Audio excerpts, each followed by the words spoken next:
Hello, Iterative Marketers! Welcome to the Iterative Marketing Podcast, where each week we give marketers and entrepreneurs actionable ideas, techniques, and examples to improve your marketing results.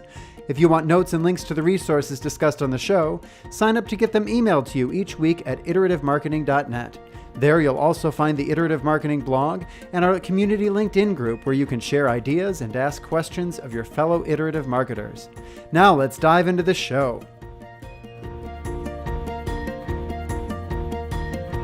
Hello, everyone, and welcome to the Iterative Marketing Podcast. I'm your host, Steve Robinson, and with me, as always, is the animated and visually interesting Elizabeth Aaron. How are you doing today, Elizabeth? I'm good, Steve. How are you? Good. Do you think I'm grasping now for descriptors? It's getting a little interesting. Yes, it is. I get a pass because I'm on vacation today, I think.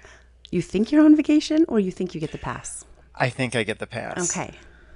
Although I am working on vacation, so perhaps I'm not so certain about that either. Well, we'll see if we can get you out of there a little early today and you can have some good family time. Excellent, excellent. So if the audio and video quality are a little different today, that's because I'm in Michigan, hanging out with my family on the beach. Well, not on the beach at the moment, but this afternoon. So what are we talking about today? Today, we're going to talk about aligning traditional media with your customer journey. For those of you that tuned in last week, we talked about how we align our digital media with our customer journey, and now we're looking more at the traditional side. And if you haven't listened to episode 18 yet, you're going to want to jump back 2 episodes, actually, because that's where we talk about aligning your content with your buyer's journey. And that's equally as important and probably something you want to look at first before you start looking at aligning your media channels. So today we're going to get into, like we said, the traditional media and sort of how that requires a different strategy. We're going to talk about the different traditional media channels that you can use to deliver your content to your audience based on where they are in their customer journey. And then we're also going to review how we measure this and then sort of wrap this up with I think the best way of saying it is just sort of a challenge to marketers that we need to start approaching traditional media in a different way going forward. And we'll talk about that a little bit at the end of the episode. So before we get into the individual media channels, we should probably kind of outline why traditional is different from digital when we're doing this alignment. So I think, we had talked about this last week, that digital allows us to mix both first-party and third-party data to target an individual, and we have a lot of very precise targeting methods. When we move into traditional media, we really don't have those options. We've got a little bit in direct mail, and we'll talk about that later, but for the most part, we're hitting a mass audience, and we don't have the luxury of being able to hit that very targeted, very segmented audience. So when we start talking about targeting our traditional media based on where our persona is in their buyer's journey, it gets hard to try and figure out how to align that with your traditional media. So in general, you have to assume that the audience is sort of made up of your general mix of audience. So the bulk of the people that you'll be reaching on any given traditional channel are going to be in your C state, whereas there will be a smaller group that maybe is in think, and then a very, very, very small group that's in do. And you have to keep that in mind as you're figuring out your mix of content and how you're going about using these traditional channels. And so I think you hit on something that's important, and that's that a lot of your messaging is going to be C, but we are going to have some exceptions. And as we dive into each of these channels or mediums, we can really talk about where those exceptions lie. And so why don't we get started with probably the biggest of traditional advertising and talk about TV. So TV is a unique media in that it is disruptive. It's interruptive. So when you're watching television, you're there to see the program, and the commercials come in and interrupt you and prevent you from seeing that program. So this means that it can be really good for getting in front of your C audience who isn't looking for your message in the first place. So when you're looking at aligning television with your customer journey, the focus generally should be on C. And the other reason for that is because it's lean back. Do you want to explain lean back a little bit, Elizabeth? Sure. When the audience is consuming our content or consuming content in general, they're only consuming it. They're not engaging with it. They're sitting back. They're passive. They're watching. On the opposite side of that is lean forward, and that's when they're consuming and engaging with it. And we see lean back more with traditional TV and what they're doing when they're sitting on their couch, and we see lean forward more when they're engaging with something that requires a little bit more of their involvement, and we see that along the lines of YouTube. And because this is lean back, and they don't have hands on a keyboard or a mouse, and they're not really in a position to interact with the device that they're consuming the media on. Asking the audience to do something is a bit of a stretch, because you're asking them to stop watching the television program that they're there to watch, A, and then B, you're asking them to go and find another device, although chances are they have a mobile device in their hand while they're watching television, but and go and engage in a different way. And so for that reason, when you're aligning television with the customer journey, you generally want to focus on that C state, and limit the times that you're asking them to think or do, because they're not in a mode to consume your content for think stage, and you're asking them to stop what they're trying to do, which is watch a program, and engage with you on a different medium if you're asking them to engage and do. I think it's interesting because you just said that we shouldn't ask them to think, which kind of ties a little bit into C when we're trying to create content that entertains them and is aligned with what it is that they're actually doing, watching TV to be entertained. So I don't know if that was intentional or not, but I definitely caught that. So let's jump into radio, and if you're advertising on podcast, it's going to largely follow the same rules, because it's digital, but it's really no more measurable or connected than radio is. So radio is also interruptive. The advantage of radio is that typically the messages can be longer, and so when we've got that captive audience and we can buy a little bit more airtime, we have the ability to produce some think state content in a way that we can't necessarily do in a 10 or a 15-second spot on TV. And that's especially true if it's a sponsor read, right? So if you're getting the host to actually do the read, then the audience is already engaged with that host and is there to listen to that host. So chances are you're able to get more into think state at that point. But I think something that's important to keep in mind is that the majority of radio content is being consumed outside of the home. It's when people are driving or they're out and about and interacting with friends and family. And so one thing that we want to keep in mind is that anything that we ask this audience to do, anything that we ask them to do that's an online task, is going to be much harder for them because gosh, if they're driving, hopefully they're not also checking their phone, but they may not even have it available to them to do that. And so that's something that we want to keep in mind when we're thinking about content for this channel.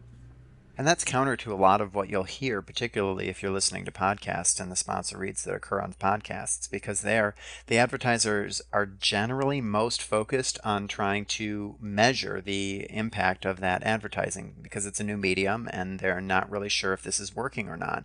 And so oftentimes you'll hear a lot of, go to the website and use this promo code or use this special URL. When in reality, that's a little bit counter to the way that the audience is consuming the media. So again, much like TV, the focus for radio and podcasts should really be focused on C state. And then when you've got some longer spots available and when it's appropriate for your audience, then you can look at some think state offers. But again, keep in mind that everyone is going to hear both. We don't have any way of segmenting them. So whatever you're putting out for your think, make sure that you're not turning off your C. Absolutely. Let's talk about print here. Print's a bit unique because print can really apply to see, think, or do audiences depending on the context, right? Yeah, and I think it's important here to note that when you and I kind of started talking about this episode and we're like, oh, it's super easy. And then we started kind of debating back and forth in print and we realized it's not that easy. And we're going to provide some examples, I think, here in a little bit that will help show that it really can be applied to think, see, think, or do. I think what makes print unique is it's a matter of aligning the message with the context or the expectations of the audience at that point in time. So depending on what type of print media the audience is engaging with, their expectations as to what part of their buyer's journey that content's going to align with change. So for example, if I'm browsing a glossy magazine, I'm not really expecting due stage offers. I'm not expecting coupons in there. I'm not expecting, buy now or you're going to lose this opportunity. I'm really expecting more of the see or think stage type of content, right? And I think it's important to note that that doesn't mean you're not going to see them. I've noticed after we had our conversation, I was flipping through my family magazine and got to the back, and there's that black and white section of the ads, and there's a lot of due state ads at the back. I've also never paid attention to those before, so I'm not quite sure how effective they are. But it really does come down to a matter of context and expectations, like you said.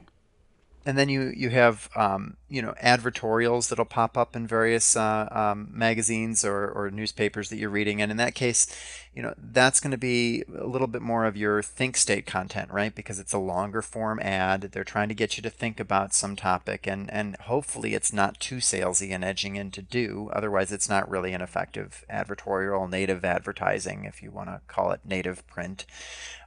It's edging kind of into that, I don't know, that scuzzy kind of salesy end of things, and so you're gonna focus on think if it's a longer form, really copy heavy to sort of advertising. And I think there's two ways. You've got your traditional advertorials that have the tiny little print at the top that says this is an advertisement, and it's pretty straightforward what it is. But then you have those ones that are a little more disguised, and they're typically a pay-to-play article tied to some sort of media buy, and they're written by someone at the publication, or maybe they're written by you, and they may or may not have a byline on it. And those ones are a little bit harder. But again, that is your opportunity to get some think content in there, keeping in mind again the expectations of the reader.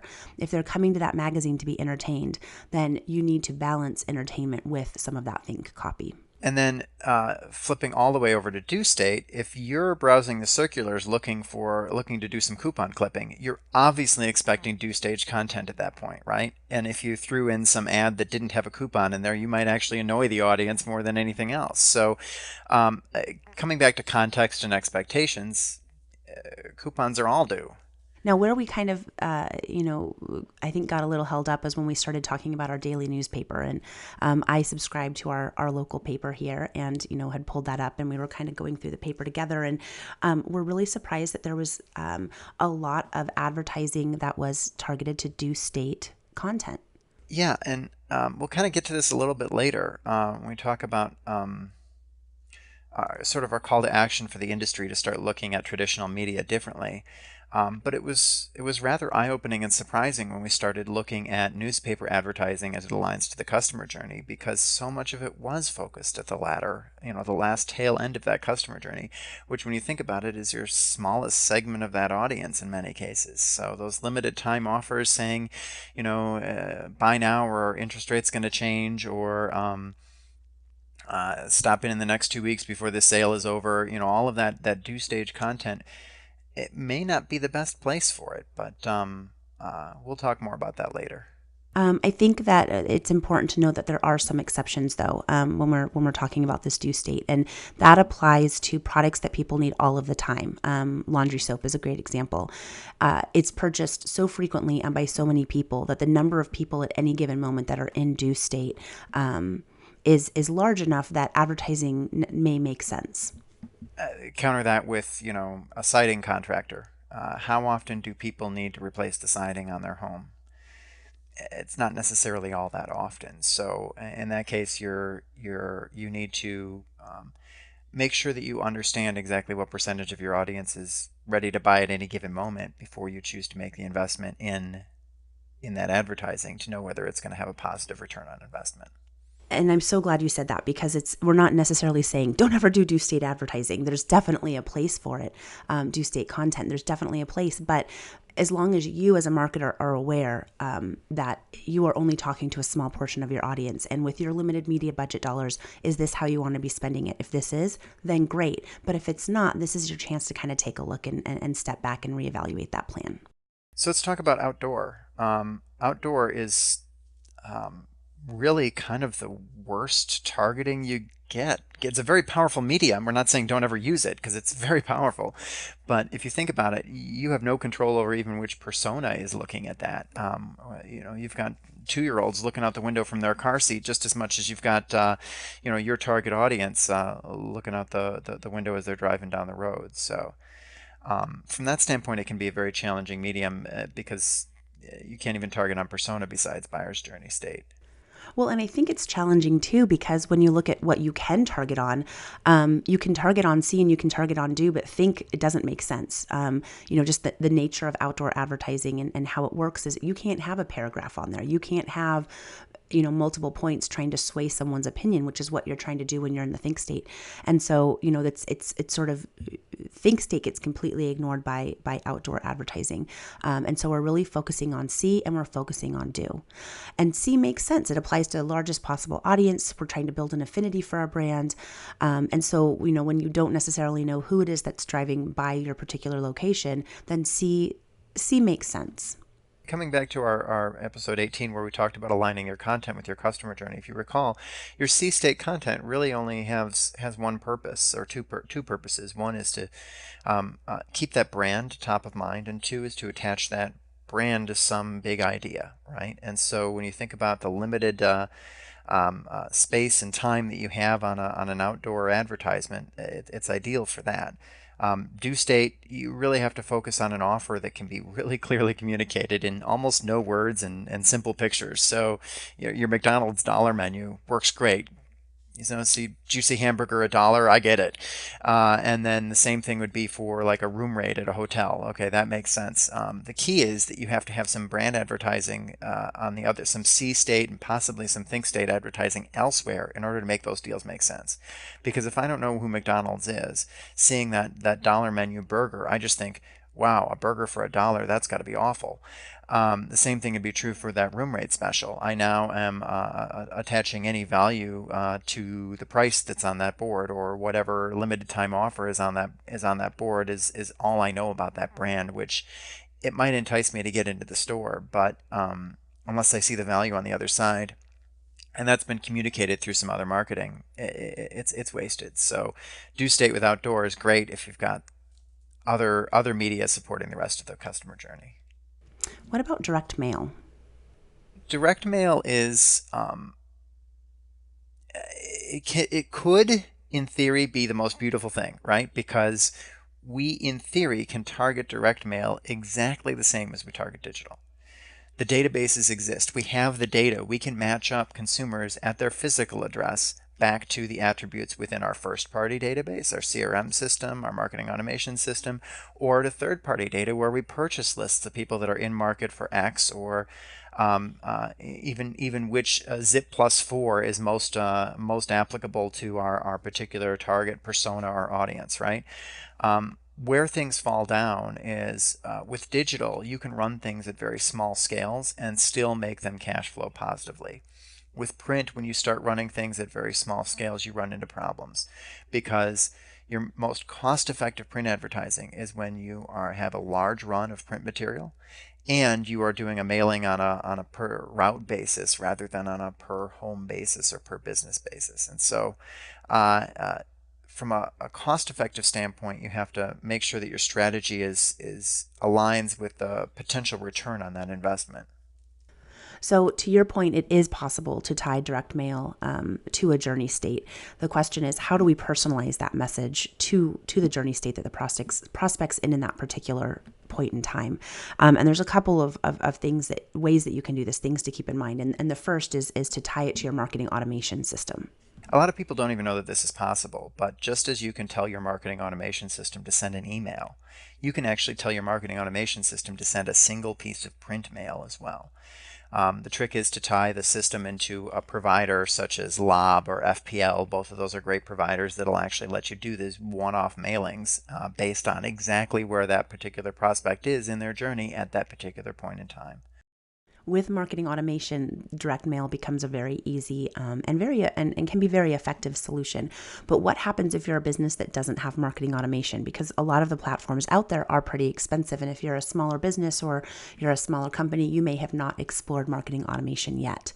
When you do send mailings in this scenario, when you do send mailings, you want to be aware of the journey state, and you can track that through your CRM. It can be as simple as adding a field and knowing that someone is in it, that your sales team is updating this, or you're updating this as you're working with the contacts, with your contacts.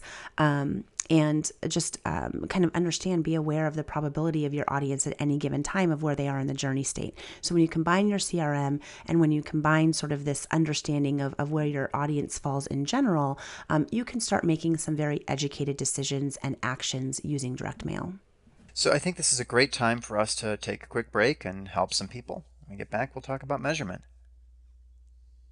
Before we continue, I'd like to take a quick moment to ask you iterative marketers a small but meaningful favor and ask that you give a few dollars to a charity that's important to one of our own. This week's charitable cause was sent in by Natalie in Colorado.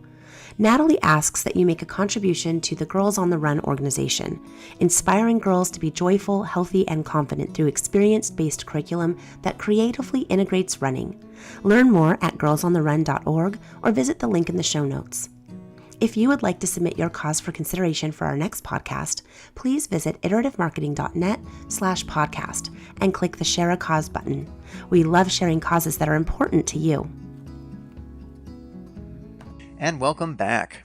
So we went through a litany of traditional media methods before we jumped into the break there.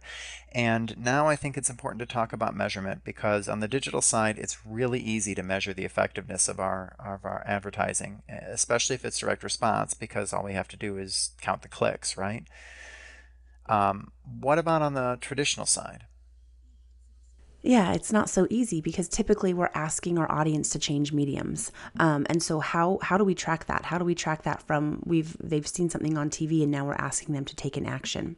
And so we need to find a way to link between the medium they left to where we've asked them to go. And the key here is to have a unique call to action. So for every placement you want to measure, you want to give them a unique key. And so that key changes depending on which medium you're asking them to engage with. If you're asking them to pick up the phone, you're going to give them a specific phone number, usually through a call tracking service like Mongoose Metrics or CallRail. If you're asking them to visit a website, then you can give them a unique URL. And we recommend it be its own domain name, not just the slash something special, right? Because people will often Google things or skip the slash, and chances are this isn't going to be something that's going to be in Google anyway. And then if you're asking them to engage in SMS or text messaging, then you give them a specific short code. And then finally, if you're asking them to actually physically visit the store, then you give them a coupon. And so that coupon becomes trackable back through your point of sale system back to that particular source. I think one we left off, I think that's important too, and we see this used all the time and very effectively, is promo codes. Promo codes are a great way to be able to track that. And you see that a lot in radio advertising. You see that in TV ads as well. And so that's another way that you can tie that back to a digital experience. In general, everything we've described is going to be applied mostly to your think and your do state. Measuring C state is just as ambiguous digitally as it is traditionally, and that's where you get into market research and brand awareness, and even just measuring how often your brand name is Googled, and some other hacks that we've come up with over the years in order to get some rough measurement on the return on the investment. But really, when we talk about this measurement, we're talking about measuring think and do state response. So at the beginning of the podcast, we talked about, we wanted to challenge marketers to think a little bit differently about traditional media. And now we're going to kind of get into that a little bit. When we take a look at traditional media, the landscape has changed. And in response, we need to change how we're approaching traditional media.